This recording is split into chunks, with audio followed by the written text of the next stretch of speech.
Salut à toi, moi c'est Step. Et si je suis là aujourd'hui, c'est pour te parler de la blockchain. La technologie blockchain, tu en as sûrement déjà entendu parler. Et dans cette vidéo, je vais te présenter véritablement ce que c'est que la technologie blockchain pour que tu puisses la comprendre et comprendre ses applications. Pour parler de la technologie blockchain, je vais passer par un exemple.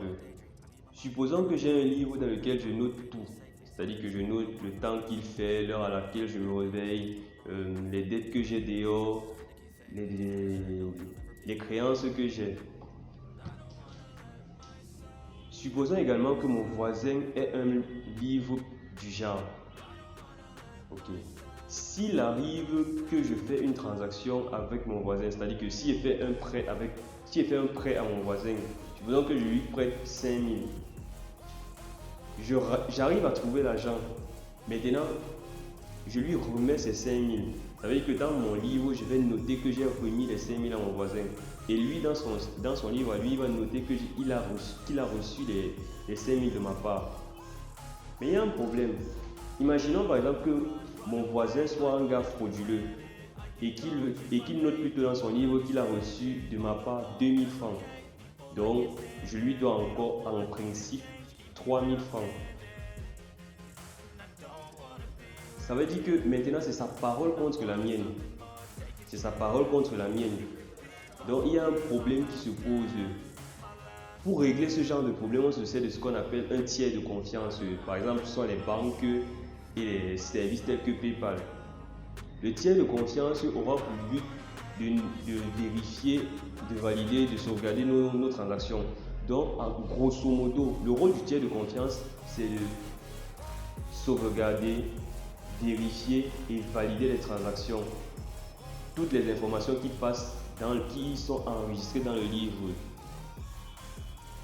La blockchain, c'est une technologie qui a pour but d'éliminer le tiers de confiance. En fait, lorsqu'on utilise un tiers de confiance, nous sommes dans ce qu'on appelle un système centralisé. Donc on passe par l'intermédiaire d'une personne, d'un organisme pour pouvoir noter nos transactions dans nos livres. Je rappelle encore que nous sommes dans le système avec les livres dont j'ai parlé plus tôt. La blockchain, c'est un système, une technologie qui a pour but de supprimer le tiers de confiance en décentralisant la sauvegarde, la vérification et la validation des données. Sur une blockchain, quand je donne 5 000 à mon voisin, je le fais publiquement devant tous les membres de l'immeuble. Donc, on suppose là que je vis dans un grand immeuble avec des tas de personnes qui vont pouvoir prouver la véracité de mes propos. Donc, quand je donne de l'argent à mon voisin, je le fais devant tous les membres de l'immeuble. Et tous les membres de l'immeuble vont écrire que j'ai donné les 5 000 à mon voisin. Ce qui va permettre de vérifier et de valider tout ce que je dis. Et ça va aussi permettre de sauvegarder ce qui a été dit, vu que tous les membres de l'immeuble ont une trace écrite de ce qui a été dit.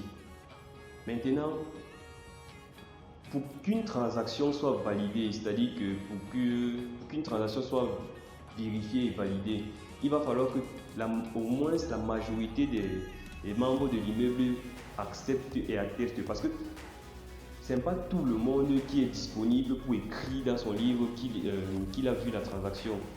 Donc, pour que la transaction soit validée, il faut qu'au moins la majorité des habitants de l'immeuble puissent valider ce qui a été dit.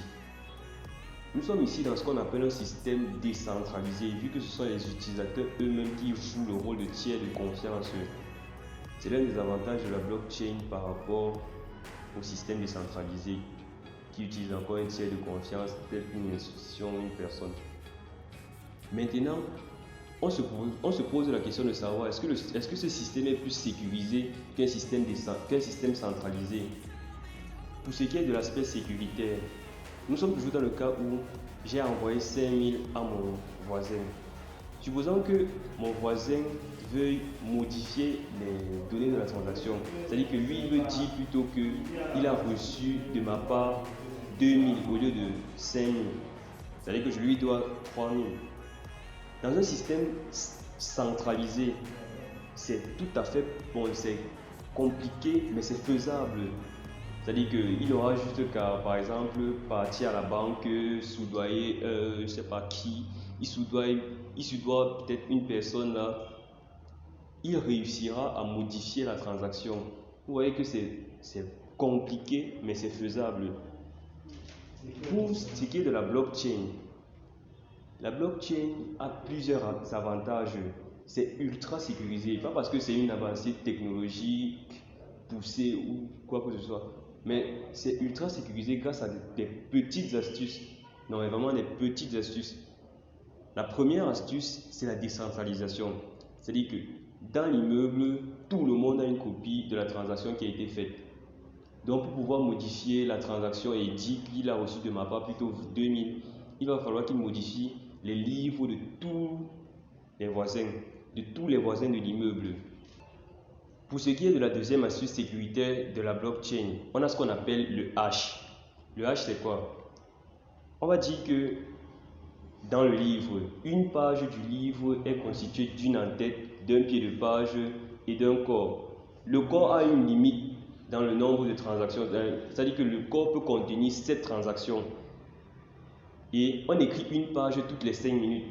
C'est-à-dire que si en 5 minutes je n'ai pas pu écrire les 7 transactions, je vais tout de même tourner la page. Donc on voit que ce qui rend attrayant la blockchain, c'est quoi? C'est que il y a une limite dans le nombre de transactions par page. On a une limite, une obligation de tourner la page après 5 minutes. Et on a le contenu de l'en-tête et du pied de page. Ok. Supposons qu'on soit à la page 0 du livre. À la page 0, au niveau de l'en-tête, il n'y a rien qui est écrit. Au niveau du corps, on va dire que je stocke les 7 transactions. Disons que j'ai acheté, j'ai acheté une Xbox, j'ai vendu ma PS, j'ai acheté un vélo, j'ai vendu ma télé, j'ai acheté des bitcoins, j'ai acheté des bonbons et j'ai vendu des biscuits. Voilà mes 7 transactions qui ont été contenues dans le corps. Maintenant, dans la tête, dans le pied de page, qu'est-ce qui sera écrit? Dans le pied de page, ce qui sera écrit sera une version miniaturisée des transactions qui ont été faites dans le corps. C'est-à-dire que dans le pied de page, je vais mettre toutes les 7 transactions qui ont été effectuées dans le corps de façon miniaturisée. Au niveau de la page 2, donc 5 minutes se sont écoulées, je passe à la page 2, nouvelle page. Dans la page 2, au niveau de l'entête, qu'est-ce qu'il y aura? Au niveau de l'entête, il y aura le contenu du pied de page de la page 1. C'est-à-dire qu'au niveau de la page 2, dans l'entête, il y aura le contenu du pied de page, donc c'est-à-dire les 7 transactions qui ont été faites lors de la page 1, dans la page 1, sur la page 1. Au niveau du corps, il y aura les 7 nouvelles transactions. Au niveau du pied de page, il y aura maintenant le résumé du pied de page et de l'entête.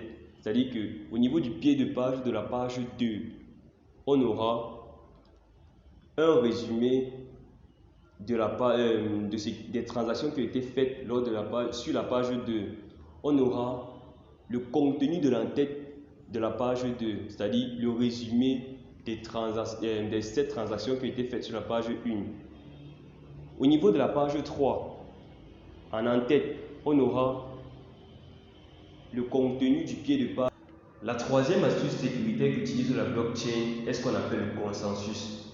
Moi, je vais l'expliquer brièvement. En fait, le consensus, c'est quoi?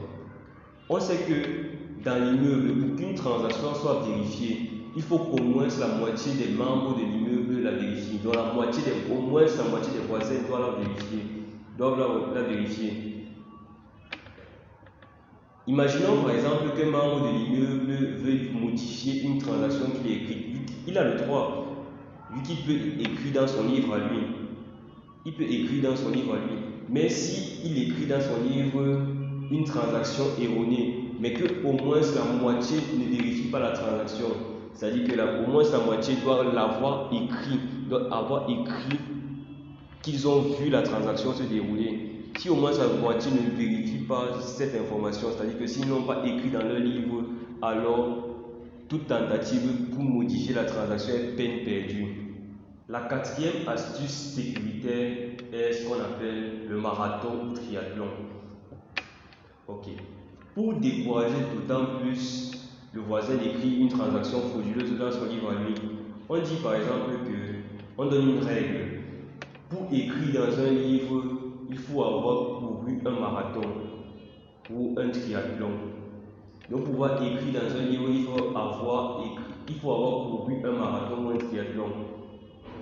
Donc, l'énergie dépensée lors du marathon ou du triathlon sera tellement grande que cela va décourager directement le voisin. Parce que bon, il va se voir que pour modifier une simple transaction, dire que j'ai reçu 2000 francs au lieu de 5000 francs, je vais devoir courir tout un marathon. Du coup, c'est mieux de respecter la norme. Dire que j'ai reçu les 5000 au lieu de partir courir un marathon juste pour modifier un livre. Et il va modifier le livre. Il n'est même pas certain de pouvoir modifier les autres livres.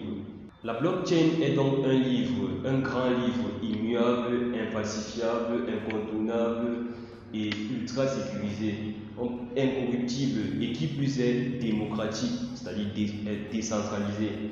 Ok, on a eu à parcourir toute la blockchain avec un exemple. Maintenant, je vais vous donner des définitions pour pouvoir comprendre. En fait, dans le message qu'on faisait, dans l'exemple, un voisin, c'est ce qu'on appelle un mineur. L'immeuble dans lequel il y avait tous les voisins, c'est le réseau. Une page représente un bloc de la et même une page représente un bloc. Les 5 minutes qu'on attendait avant de tourner une page, en fait, représentent sur la blockchain 10 minutes. Les 7 transactions qu'il fallait écrire sur une page, en fait, c'est 1 mégabit. C'est-à-dire que dans la blockchain, pour écrire une page est remplie lorsqu'on a écrit assez de texte pour peser 1 mégabit. La preuve de marathon dont on a parlé, ou preuve de triathlon, c'est ce qu'on appelle le proof of work. Proof of work ou preuve de travail. C'est assez lié au mineur. Valider, le terme valider qu'on utilisait tout le temps, en fait c'est pour dire miner. A noter que le texte qui est écrit en en-tête et dans le pied de page est obtenu grâce à un algorithme cryptographique.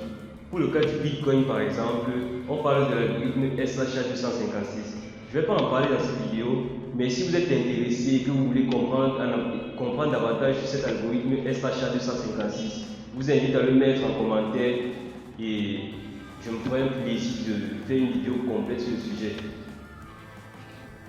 Arrivé au terme de cette lecture, on a compris tout ce que c'était que la blockchain globalement et de façon brève. Globalement et terre à terre, on sait ce que c'est que la blockchain. Donc, si vous avez des questions et des incompréhensions, je vous invite à les mettre en commentaire pour que je puisse y répondre. N'oublions pas, abonne-toi et like la vidéo. Si possible, partage-la. Et nous avons également des chaînes connexes où on parle d'investissement au plus investment et de programmation au plus programming. Donc je t'invite à regarder cette chaîne et à y faire un tour, de sorte à voir un peu le contenu. Et si ça t'intéresse, pourquoi pas, abonne-toi. Je te remercie et je te dis à la prochaine.